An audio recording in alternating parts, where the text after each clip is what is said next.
Queridos, eu os convido a abrir a Escritura na segunda carta de Paulo aos Coríntios, capítulo 1. Esse é o nosso segundo estudo na carta, na sequência que nós começamos na quarta-feira passada. E hoje nós vamos do verso 3 até o verso 11. Na verdade, nós vamos até o verso 7. Mas eu vou ler até o verso 11, porque é uma unidade e apenas o tempo não vai dar para cobri-la toda. Vamos orar pedindo a iluminação do nosso Deus para a compreensão da sua palavra. Ó Deus, que privilégio nosso podermos nos reunir para te cultuar, aprender mais do Senhor, cantar os teus louvores de maneira pública, aberta, aqui nessa cidade durante a semana. Obrigado pelos irmãos, amigos que aqui se encontram nessa noite, todos unidos nesse mesmo objetivo. Pedimos, nosso Pai, que o Senhor queira nos conduzir na compreensão da Tua palavra. Em nome de Jesus é que pedimos. Amém. 1 Coríntios, capítulo 1, lendo a partir do verso 3. Bendito seja o Deus e Pai de nosso Senhor Jesus Cristo, o Pai de misericórdia e Deus de toda consolação. É Ele que nos conforta em toda a nossa tribulação, para podermos consolar os que estiverem em qualquer angústia, com a consolação com que nós mesmos somos contemplados por Deus. Porque assim como os sofrimentos de Cristo se manifestam em grande medida a nosso favor, assim também a nossa consolação transborda por meio de Cristo. Mas se somos atribulados, é para o vosso conforto e salvação. Se somos confortados, é também para o vosso conforto, o qual se torna eficaz, suportando vós com paciência os mesmos sofrimentos que nós também padecemos.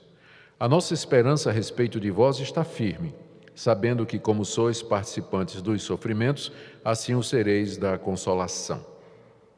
Porque não queremos, irmãos, que ignoreis a natureza da tribulação que nos sobreveio na Ásia, porquanto foi acima das nossas forças, a ponto de desesperarmos até da própria vida.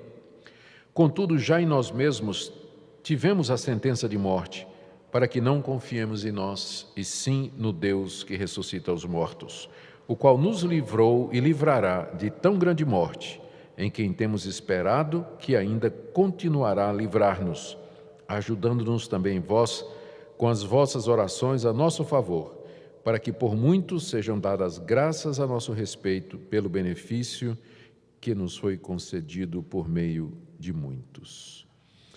Nós vamos até o versículo 7 hoje, se Deus permitir, onde o apóstolo Paulo fala dos sofrimentos e como Deus lida com ele no meio dos sofrimentos, mas ele fala de maneira geral, colocando alguns princípios. E a partir do verso 8, ele cita um caso em particular, que foi o sofrimento que ele passou na Ásia, mais especificamente na cidade de Éfeso. E aí nós vamos deixar isso para a próxima quarta-feira. Mas toda a passagem que nós lemos, do verso 3 até o verso 11, tem um assunto só. O apóstolo Paulo está mostrando como é que Deus usa o sofrimento na vida dele, ou qual a razão pela qual o apóstolo Paulo sofre tanto. Antes de entrar no assunto, vamos lembrar o que nós vimos na última quarta-feira, para a gente não perder o fio da meada, não é? Sempre bom a gente ter a visão geral. O que nós vimos na quarta-feira passada o que nós tivemos foi uma visão geral do que é essa segunda carta. Nós lembramos de que, na verdade, ela é a quarta carta da correspondência de Paulo com a igreja de Corinto, e que ela foi escrita com alguns objetivos. Paulo queria agradecer o bom resultado de uma carta anterior, a terceira carta, que é chamada Carta Severa, e que nós não temos essa carta. E essa carta ela foi escrita até com rigor da parte de Paulo para corrigir algumas coisas na igreja de Corinto, especialmente o fato de que os coríntios estavam ainda aceitando a influência de falsos apóstolos e mestres na igreja que atacavam o seu ministério, o ministério de Paulo. Paulo então escreve, e a igreja parece que recebeu bem a carta e Paulo escreve para agradecer. Ele tem notícias através de Tito de que a carta produziu efeitos, ele está feliz e grato por isso. Mas ele ainda precisava esclarecer algumas coisas a respeito do seu ministério, e é nisso que ele gasta o miolo da primeira parte da carta, do capítulo 2 até por aí, capítulo 7, Paulo está ainda defendendo o seu ministério, explicando algumas coisas a respeito do seu trabalho, para não ficar nenhuma dúvida na igreja que ele próprio fundou. E nós vimos também que a partir do capítulo 10 ele ataca com muita veemência aqueles falsos profetas que ainda circulavam naquela região. A mudança de tom é tão grande que alguns estudiosos até acham que capítulo 10 até 13 é parte daquela terceira carta que se perdeu, por conta da severidade dela. Nós vimos que não tem evidência para isso. O que aconteceu provavelmente é que Paulo, chegando no final da carta, ele recebeu notícia de que a situação deu uma piorada lá em Corinto, e ele então agrava o tom em que ele escreve para corrigir aquela igreja. A gente sempre fica impressionado com o amor de Paulo e a paciência do apóstolo Paulo em lidar com a igreja de Corinto, uma igreja extremamente problemática, extremamente difícil, mas ele não desiste da igreja. Bom, uma das coisas que os falsos profetas argumentavam contra o ministério de Paulo, de que ele era um falso apóstolo ou um apóstolo meia-boca, era o fato de que Paulo era rejeitado pelos seus próprios contemporâneos, os judeus, e que a vida de Paulo era uma vida de sofrimento. E é verdade. Aonde o apóstolo Paulo passava, ele apanhava, era apedrejado, era preso, era rejeitado. Ou seja, isso servia de motivo para os críticos de Paulo, ou dava motivo para os críticos de Paulo perguntarem se ele era realmente um enviado de Deus, um enviado de Jesus Cristo, porque se ele era, né, por que Deus deixava que o seu embaixador, o seu representante, apanhasse tanto, sofresse tanto, né? Então, os sofrimentos que Paulo enfrentava sempre era uma questão que era levantada com relação à autenticidade do seu ministério. Era um assunto que os falsos apóstolos exploravam demais. Paulo não é apóstolo não, onde ele passa ele apanha, os judeus rejeitam, apedrejam ele, então ele não pode ser um verdadeiro apóstolo de Jesus Cristo. O ponto do apóstolo Paulo, aqui nessa passagem que a gente leu, logo na abertura da carta, e vai ser o mesmo ponto em outras passagens dessa segunda carta, é então explicar a razão pela qual Deus deixava ele sofrer tanto. Ele sabia que as pessoas levantavam essa questão, então ele quer explicar a razão dos sofrimentos dele. Ele faz isso nessa passagem aqui e outras passagens mais adiante. Para a gente entender bem do que é que nós estamos falando aqui, vamos dar uma olhadinha em pelo menos 4 listas que o próprio apóstolo Paulo fez dos sofrimentos que ele enfrentava. A primeira lista está na primeira carta, ele já tinha tocado no assunto na primeira carta, capítulo 1, a partir do capítulo 4, a partir do verso 9. Nessa primeira carta aos Coríntios, que na verdade é a segunda, né? Ele já antecipa, já estava em discussão a questão dos sofrimentos dele. E ele então diz, capítulo 4, a partir do verso 9: porque a mim me parece que Deus nos pôs a nós, os apóstolos, em último lugar, como se fôssemos condenados à morte, porque nos tornamos espetáculo ao mundo, tanto a anjos como a homens. A figura aqui é do Coliseu Romano, onde eram jogados os condenados à morte para espetáculo, né? E Paulo diz, eu tenho para mim que Deus pegou a gente, os apóstolos, como sendo condenados à morte, nos tornamos espetáculo para o mundo. Paulo dizendo assim, eu tenho para mim que eu sou como daqueles condenados a morrerem na boca dos leões em público, né, como motivo de diversão e de chacota. Parece que Deus colocou os apóstolos nessa mesma condição, né? Os apóstolos daquela época, né, porque os de hoje é diferente, mas naquela época os apóstolos eles eram, né, como Paulo diz aqui, como se fôssemos condenados à morte, porque nos tornamos espetáculo ao mundo, tanto anjos como a homens. Nós somos loucos por causa de Cristo. Quer dizer, vocês dizem que nós somos loucos, mas se nós somos, é por conta de Cristo. E vós, sábios em Cristo, note a ironia de Paulo aqui, ele está ironizando, né? Vocês dizem que nós somos loucos e que vocês são sábios.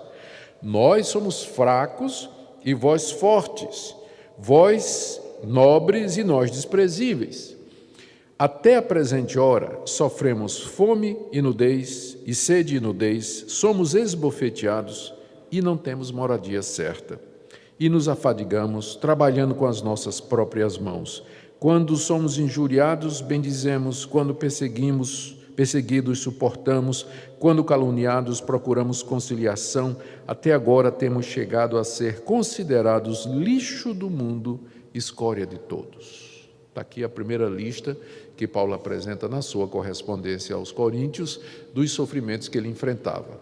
Aqui nós encontramos fome, sede, nudez, esbofeteado, sem teto, ele era do movimento dos sem teto da época, injuriado, perseguido, caluniado, e ele resume no verso 13, lixo do mundo.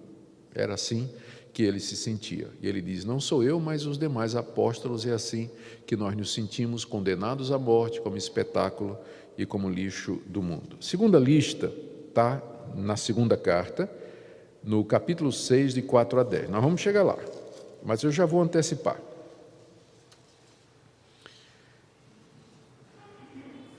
Segunda aos Coríntios, capítulo 6, a partir do verso 4. Pelo contrário, em tudo, recomendando-nos a nós mesmos como ministros de Deus. Então, o que é que ele lista que o recomenda como ministro de Deus? Ou seja, que prova, que são evidências, credenciais de que ele é um ministro de Deus. Aí vem a lista. Na muita paciência, nas aflições, nas privações, nas angústias, nos açoites, nas prisões, nos tumultos, nos trabalhos, nas vigílias, nos jejuns, na pureza, no saber, na longanimidade, na bondade, no Espírito Santo, no amor não fingido, na palavra da verdade, no poder de Deus, pelas armas da justiça, quer ofensivas, quer defensivas, por honra e por desonra, por infâmia e boa fama, como enganadores e sendo verdadeiros, como desconhecidos e entretanto bem conhecidos, como se estivéssemos morrendo e contudo eis que vivemos, como castigados porém não mortos, entristecidos mas sempre alegres, pobres mas enriquecendo a muitos, nada tendo mas possuindo tudo. É uma segunda lista onde ele coloca o que ele passa por amor de Cristo, né? Os sofrimentos que ele enfrenta como apóstolo de Jesus Cristo, que tem muita coisa aqui parecida com a primeira lista, né? A terceira está no capítulo 11 dessa mesma carta, a partir do verso 23.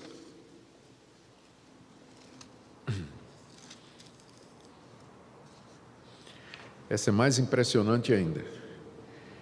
A partir do verso 23, ele agora já está brigando com os apóstolos, né? Os falsos apóstolos que estavam em Corinto. Aí ele diz, são ministros de Cristo, esses apóstolos que estão aí? Falo como fora de mim. Eu ainda mais, em trabalho muito mais em prisões, em açoites, sem medida, em perigos de morte muitas vezes. 5 vezes recebi dos judeus uma quarentena de açoites, menos um. Fui 3 vezes fustigado com varas, 1 vez apedrejado, em naufrágio 3 vezes, 1 noite e 1 dia passei na voragem do mar, na ferocidade. Voragem aqui é fome, né? O mar com fome querendo comê-lo e ele escapou, né? 3 vezes. Em jornadas, muitas vezes, em perigos de rios, de morrer afogado, né, na embarcação, em perigos de salteadores, em perigo entre patrícios, em perigo entre gentios, em perigos na cidade, em perigos no deserto, em perigos no mar, em perigos entre falsos irmãos, em trabalhos e fadigas, em vigílias muitas vezes, em fome e nudez, em jejum muitas vezes, em frio nudez, ele menciona agora, além das coisas exteriores, ao que pesa sobre mim diariamente a preocupação com todas as igrejas. Quem enfraquece que também eu não enfraqueça? Quem se escandaliza que eu não me inflame? Se tenho de gloriar-me, gloriar-me-ei no que diz respeito à minha fraqueza. O Deus e Pai do nosso Senhor Jesus Cristo, que é eternamente bendito, sabe que não minto. E aqui ele cita um episódio em que ele teve que fugir de Damasco, escondido num cesto, para poder não morrer. Verso 32, em Damasco, o governador preposto do rei Aretas montou guarda na cidade do Damasceno para me prender. Mas num grande cesto me desceram por uma janela da muralha abaixo, e assim me livrei das suas mãos. O grande apóstolo Paulo, escondido dentro de um cesto de vime, baixado pela muralha para poder escapar da morte. Era disso que ele se gloriava. Eu citaria ainda como quarta lista, a mais curtinha, ele menciona apenas uma provação, aí mesmo no capítulo 12, verso 7, quando ele diz: e para que não me ensoberbecesse com a grandeza das revelações, foi-me posto um espinho na carne, que a gente não sabe o que é, um mensageiro de Satanás, para me esbofetear, a fim de que não me exalte. Além de todos esses sofrimentos, ainda tinha esse tal desse espinho na carne, que era como se fosse uma pessoa que esbofeteava o apóstolo Paulo constantemente para que ele não se ensoberbecesse, que ele chama de um espinho na carne, mensageiro de Satanás. Muito bem, aqui quando então Paulo vai falar de provações e sofrimentos, voltando agora para o trecho que a gente leu e que nós vamos expor agora, a gente tem que ter em mente isso aqui. Tá? Paulo está falando disso aqui, prisão, a lista é grande, né? Prisão, apedrejamento, perigo de morrer afogado, passar fome, passar frio, ser preso, ser açoitado. Ele disse que teve uma vez, ele foi açoitado 5 vezes, né? E 40 açoites, e uma vez o Carrasco errou. Ele contou 39, mas ficou quieto. Ele não disse, Carrasco, faltou uma, né? Ele ficou quieto, mas ele contou, foram 40 chibatadas e, na verdade, era esse o castigo que era dado pela lei judaico-romana, não é? Eu creio que é pela lei romana, aliás, que era dado o castigo. E o Carrasco lá errou e deu só 39, mas ele estava contando, né? A chibatada que recebia. Era isso que ele sofria e era isso que provocava o questionamento. Como é que um homem, né, que tem uma ficha dessas, por que esse sofrimento? Se ele é de Deus, por que todo esse sofrimento? Por que ele enfrenta todas estas coisas? É o que Paulo procura responder aqui na 2 Coríntios, capítulo 1, a partir do verso 3. Vamos ver aqui, então, a explicação de Paulo, como é que Deus usava os seus sofrimentos. Bom, de maneira geral, né, do verso 3 até o verso 7, na próxima quarta a gente vai focar naquele caso especial de Éfeso. Bom, são alguns, os pontos que nós vamos destacar aqui são os seguintes. Em primeiro lugar, Paulo menciona que no meio de todas essas provações, Deus o confortava. Ele podia passar por tudo aquilo, e de fato ele passava, mas ele sentia ou tinha da parte de Deus o conforto no meio de todo aquele sofrimento. Tanto é que ele começa essa passagem dizendo: bendito seja o Deus e Pai de nosso Senhor Jesus Cristo, o Pai de misericórdia e Deus de toda consolação. É Ele quem nos conforta, ou é Ele que nos conforta em toda a nossa tribulação. É impressionante como uma pessoa que passa por tudo isso, ele não tem revolta no coração com Deus. Ele não se sente injustiçado, ele não se sente que Deus não está dando a ele o devido valor, ou que Deus não ouve as suas orações, porque ele, inclusive, orou para que Deus tirasse o espinho na carne. A gente não chegou até aquela passagem, mas ele 3 vezes pediu que Deus tirasse o espinho da carne dele, não é? Que era um dos muitos sofrimentos que ele passava, e a resposta de Deus foi não, embora Deus tenha dado para ele a graça para que ele pudesse suportar tudo aquilo. Mas realmente impressiona a capacidade que o apóstolo Paulo tem de passar por todas estas coisas e ainda ter essa atitude de gratidão a Deus, de louvor a Deus. Ele bendiz a Deus, bendito seja Deus, e chama Deus aqui de o Pai de misericórdia. A misericórdia de Deus não consistiu em livrar Paulo do sofrimento, mas em confortá-lo no meio do sofrimento. Ele não tirou Paulo, ele não tirou o espinho da carne de Paulo, mas ele deu graça para que Paulo pudesse suportar. E Paulo vê isso como misericórdia, que Deus teve compaixão dele. Ele chama Deus aqui o Pai de misericórdias, ou seja, todas as misericórdias são dele, porque ele é o Pai de toda a misericórdia que existe, e ele é também o Deus de toda consolação. Todo tipo de consolação vem desse Deus. Consolar é confortar, trazer alegria no momento de tristeza, no momento de necessidade, chegar junto, ajudar, encorajar quando a pessoa está desanimada. É isso que Deus fazia com Paulo no meio de todos esses sofrimentos que nós acabamos de ver. Então Paulo tinha essa convicção, ele experimentava esse conforto de Deus no meio de todo o sofrimento. Agora, ele fazia isso porque ele sabia por que é que Deus permitia todas aquelas coisas. E a razão está aí no verso 4. É Deus que nos conforta em toda a nossa tribulação, para podermos consolar os que estiverem em qualquer angústia, com a consolação que nós mesmos somos contemplados por Deus. Ou seja, Paulo sabia que a razão pela qual ele experimentava todo aquele sofrimento e era consolado por Deus é para que ele pudesse também consolar e confortar outras pessoas que estavam sofrendo. Ou seja, era como se Paulo fosse um rato de laboratório, vamos usar isso, né? Fosse a cobaia. Deus primeiro experimentava nele, não é? E uma vez que Paulo tinha a experiência do conforto no meio das tribulações, quando ele encontrava irmãos também sofrendo, passando por dificuldades e por angústias, Paulo tinha uma palavra de experiência, uma palavra que ele mesmo tinha vivido para consolar aqueles irmãos.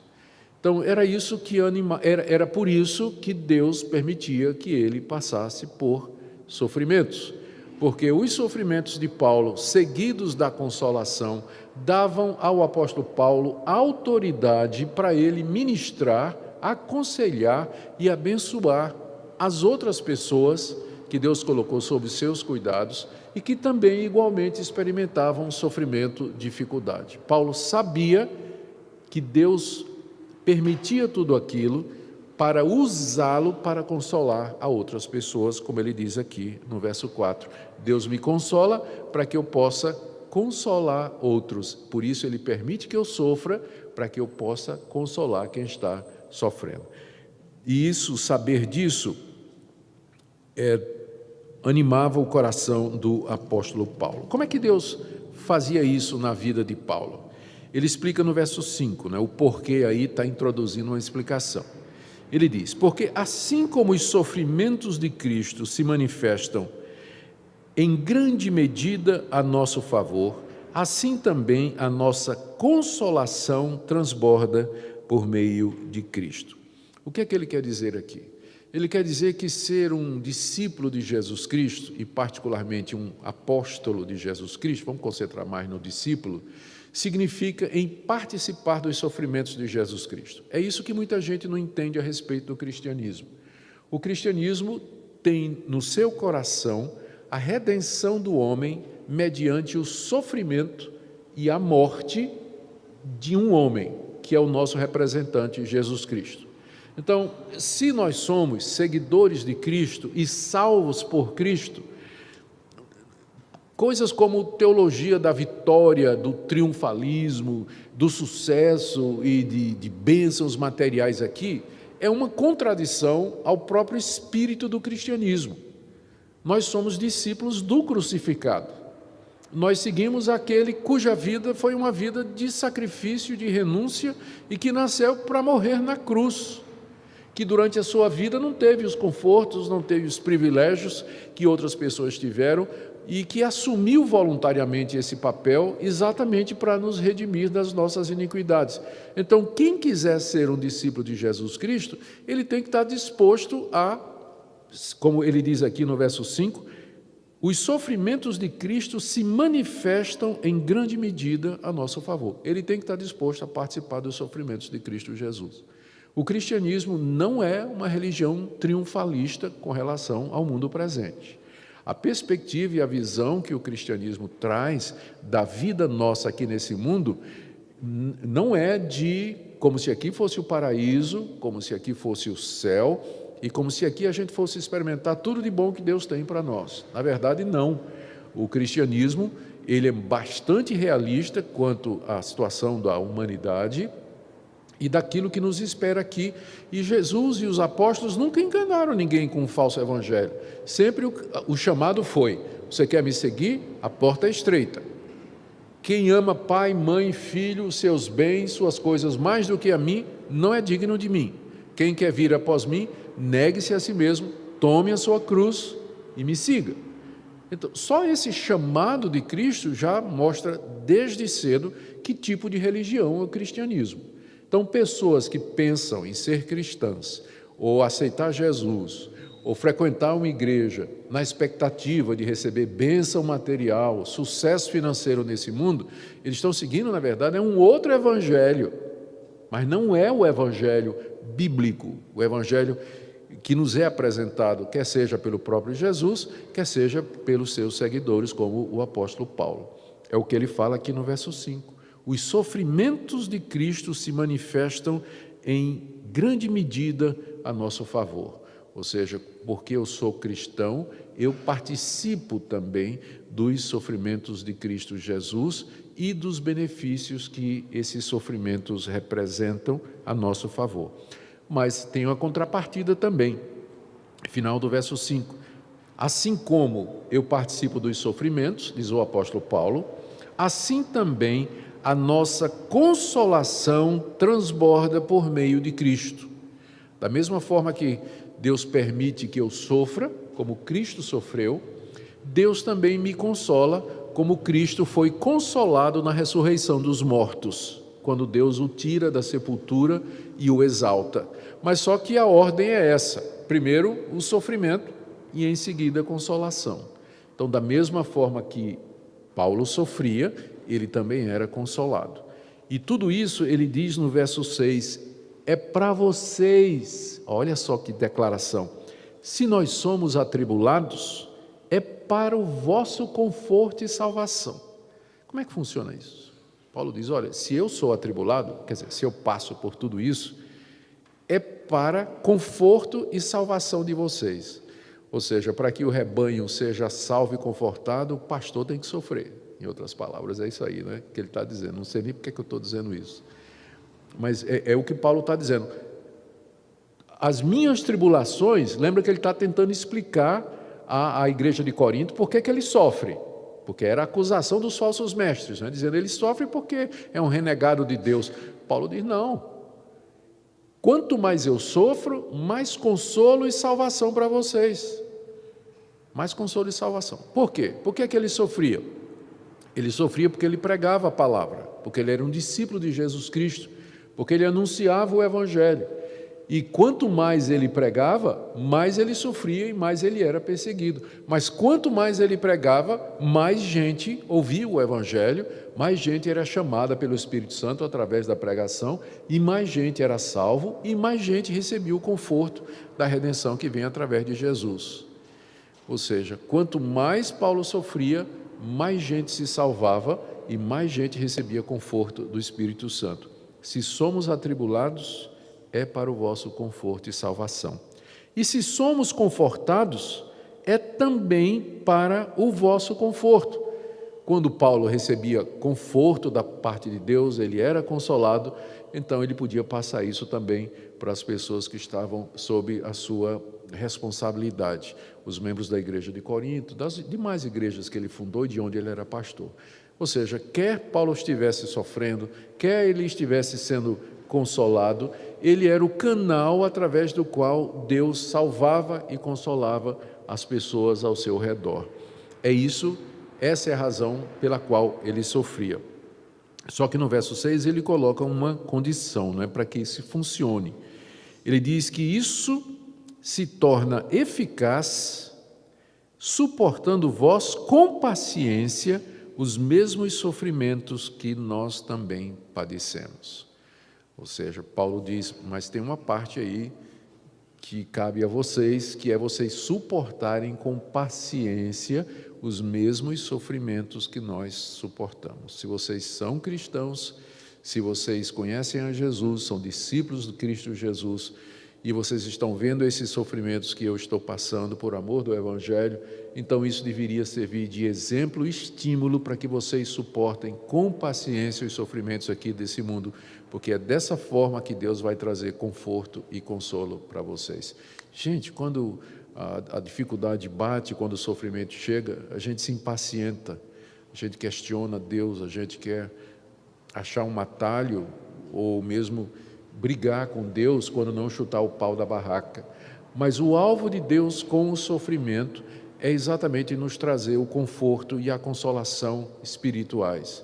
Mas isso só vai acontecer se você suporta com paciência, perseverança e resiliência essa provação que vem sobre você. No verso 7, o apóstolo Paulo diz da certeza que ele tem de que aqueles irmãos ali em Corinto, eles seriam abençoados com aquele sofrimento. Verso 7, a nossa esperança a respeito de vós está firme, sabendo que como sois participantes dos sofrimentos, assim os sereis da consolação. Paulo dizia assim, olha, vocês, eu tenho certeza de que esse processo que eu descrevi, eu sofro e sou consolado para que vocês sejam salvos e consolados, desde que vocês sejam pacientes. Eu tenho certeza que isso está acontecendo com vocês, tenho certeza.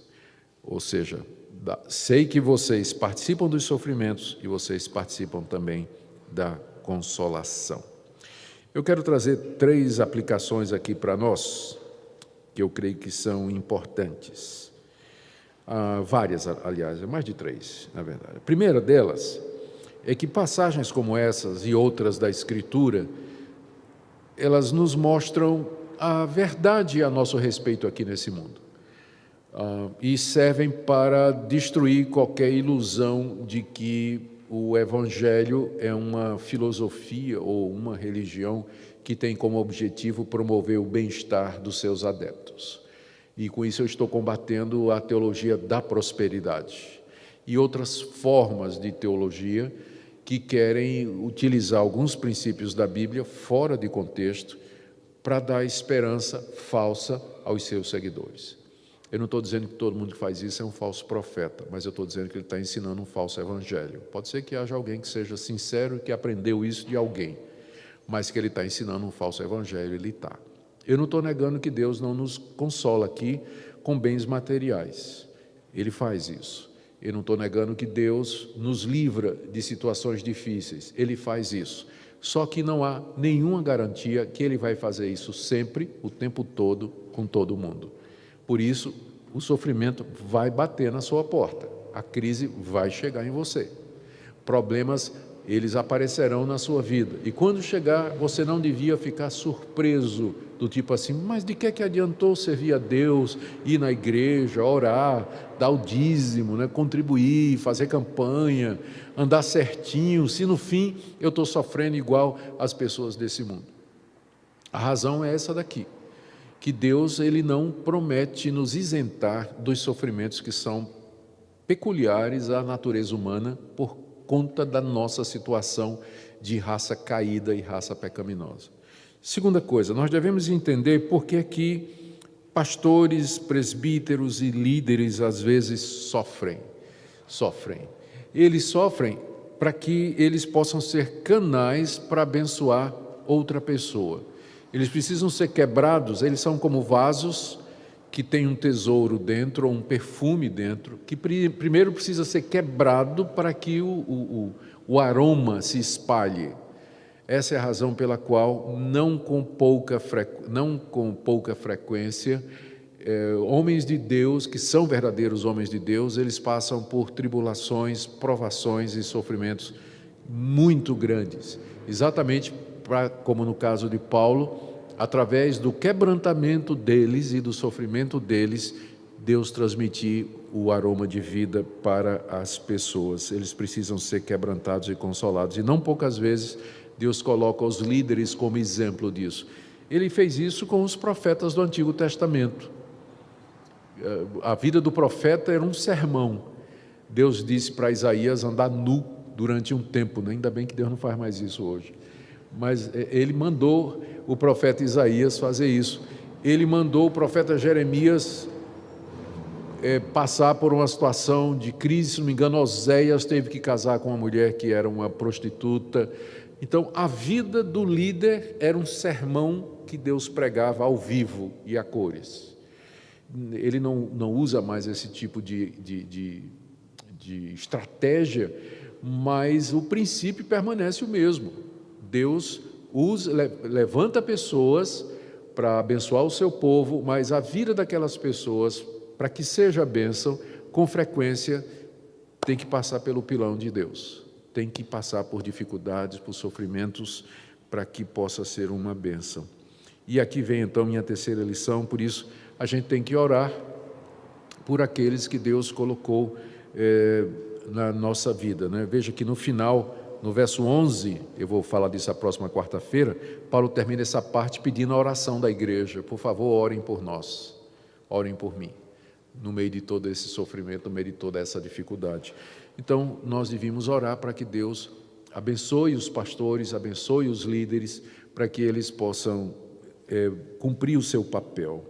E, por último, precisamos aprender a ser pacientes quando as provações vierem sobre nós, nos espelhando, como diz a carta de Tiago, né? Tomai como exemplo e como modelo de paciência no sofrimento os profetas, e dá o exemplo de Jó, né? E dá o exemplo de Jó, suportar com paciência os sofrimentos que nos vêm. Vamos orar? Ó Deus, muito obrigado pela sinceridade, franqueza, clareza, transparência da Tua palavra. Obrigado pelo Evangelho simples de Cristo, que desceu da glória, se esvaziou, abriu mão do seu poder, do seu resplendor, se tornou um de nós, assumiu a forma de servo e suportou morte e morte de cruz, para que pudesse nos redimir dos nossos pecados, da nossa culpa e da nossa iniquidade. Senhor Deus, eu quero pedir que o Senhor nos ensine a sofrer, a enfrentar a doença, a calamidade, a catástrofe, o acidente, a perda, como Tu desejas, e nos consola, ó Deus, no meio das nossas aflições, para que nós possamos consolar outras pessoas também, para que nós possamos ajudar as pessoas a perceber a Tua mão no meio desse mundo de dor que nos cerca, nesse vale de lágrimas em que nós vivemos, que é o mundo. Nos ajuda a ser consoladores, pessoas que trazem esperança e graça, baseados na obra do Teu Filho Jesus Cristo, trazendo a consolação final, que é o perdão de pecados e a vida eterna. Ajuda-nos a ser instrumentos Teus, em nome de Jesus. Amém.